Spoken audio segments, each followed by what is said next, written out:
This Family Life News podcast is made possible by the support of listeners like you.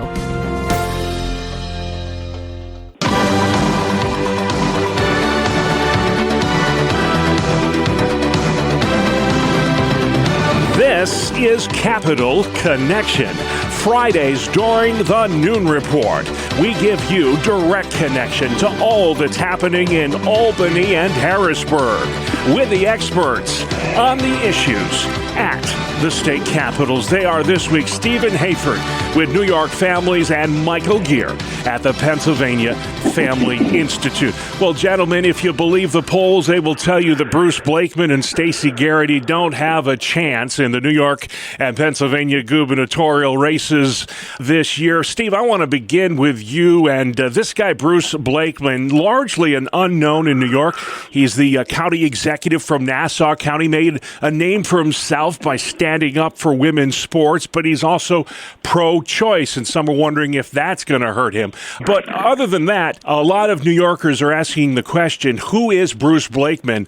What does he have to do to make this race competitive with Governor Hochul? Well, Bob, one thing that he's got to do is he's got to find a way to connect with pro-life voters. And one thing that could hurt him is a lack of enthusiasm from Republican voters, conservative voters, many of whom are pro-life. Like any other voters, pro-life voters need to be motivated and given a reason to vote for somebody. Despite his pro-choice position, there are life-affirming policies he could support, like allowing choose life license plates or barring non-physicians from performing abortions in New York. So far, he hasn't expressed support for anything like that. He's made no effort to reach out to pro-life voters or to distinguish his positions on human life from Governor Kathy Hochul's, and that's a strategic error. Yeah. I wanted a quick follow-up. Where's he stand on the assisted suicide law? Your guess is as good as mine. Interesting.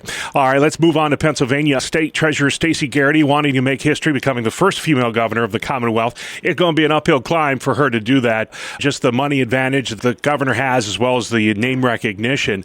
Do you see this race tightening at all, Michael? Are there any vulnerabilities in Governor Shapiro that Garrity could expose? I think the race will tighten right now. The polls have Shapiro with a pretty comfortable lead. But these races do historically always tighten. Shapiro does have a money and a name recognition advantage over Garrity, but Garrity has won statewide office, was the top vote getter in this last election cycle. So she has some positives there. I think the vulnerability for Governor Shapiro is, number one, is continual budget delays and spending habits. I think she can make hay out of that as the state treasurer. He's got some sex abuse scandals in his administration that she can point to as well. And then I think a third part of that in terms of just pointing out is that he's distracted with his desire to be the president, and will that change voters' minds related to him if they see his ambitions more for America than for Pennsylvania? Yeah, we'll see. Interesting. I would be remiss not to bring up the war in Iran, guys. Operation Epic Fury.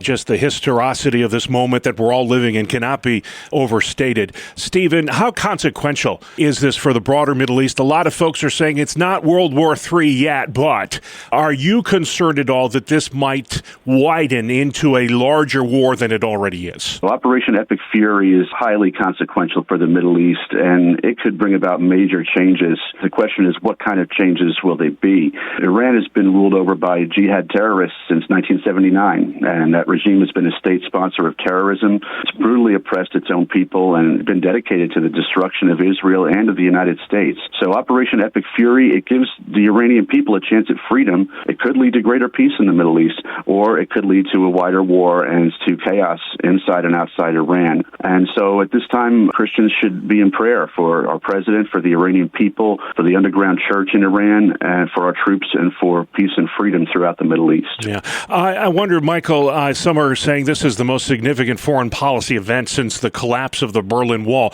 They're talking about the late Ayatollah Khomeini and Trump being able to accomplish something that no president has in 47 years.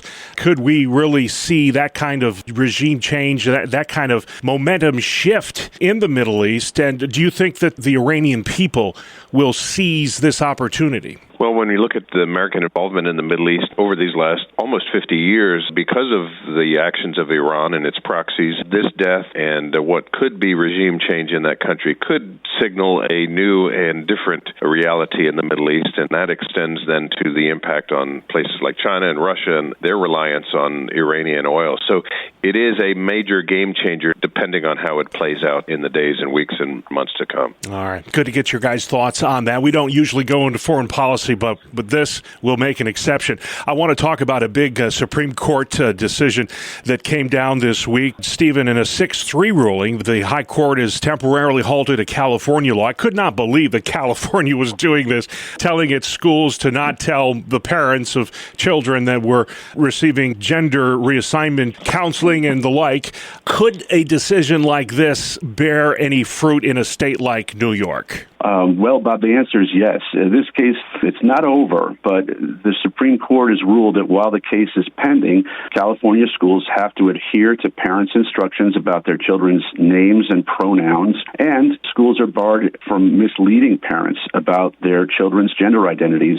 The Thomas More Society represents plaintiffs. They say this decision is the most significant parental rights ruling in a generation. Wow. And, Bob, unfortunately, New York is doing many of the same things that California has been doing with regard to gender issues in schools, so we certainly hope and pray that it will have a major impact here. Michael, I know you're paying close attention to this as well. What's the fallout from this, and do you feel like a case like this, depending on what the Ninth Circuit does, do you think that will lead to fewer children falling into transgender indoctrination? Well, I certainly hope it will, and I hope it impacts the relationship between schools and parents. You know, we at the Pennsylvania Family Institute and our Independence Law Center have gone to bat on behalf of parents in these kinds of situations where things are being hidden from them, these transitions and so forth, or even in one case where a child was removed from the home because the authorities thought that the parents were not going to support the child's desire to transition. So we're hopeful with the Supreme Court ruling that the rightful place of parents to direct the education and well-being of their children will be recognized in law here in Pennsylvania and across the nation. All right. And then moving on, playing nice with ICE or not. Stephen, I'll start in New York. There are several bills in the state legislature this session that have to do with limits or bans on any kind of cooperation with federal immigration officials. We all saw what happened in Minneapolis earlier this year. I want you to explain to our audience what is happening in Albany and whether or not it's prudent on the part of the legislature, starting with the governor, to go down this road. Well, Bob, there are a few different proposals kicking around in Albany, and they range from the very far left to the not quite as far left. The New York For All Act is the very far left, and this would categorically ban local police from formally or informally collaborating with ICE in federal immigration enforcement activity. Governor Kathy Hochul sometimes tries to thread the needle and find a slightly less left-wing approach than some of the state legislators.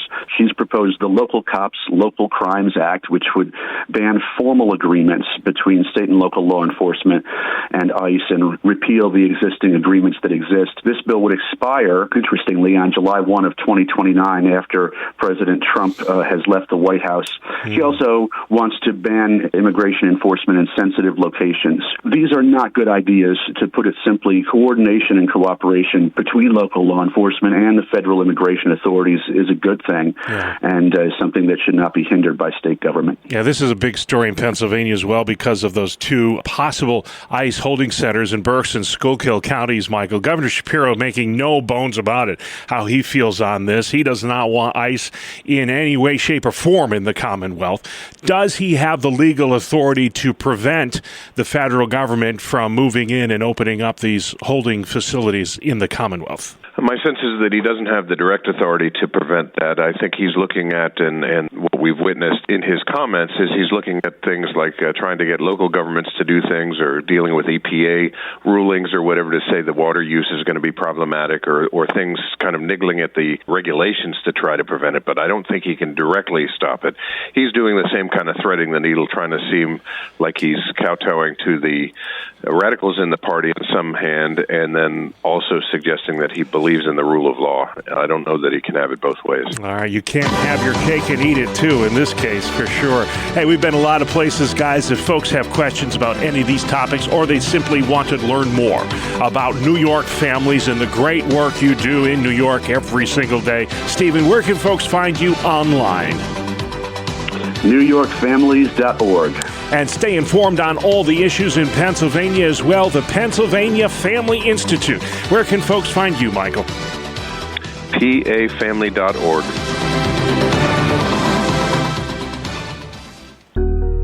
Thank you for listening to this Family Life News podcast. If you've been encouraged by what you've heard, please share it with others and click the subscribe button to automatically receive future episodes. Family Life is a listener-supported ministry. Podcasts like this are made possible by your financial partnership. Find out more at familylife.org.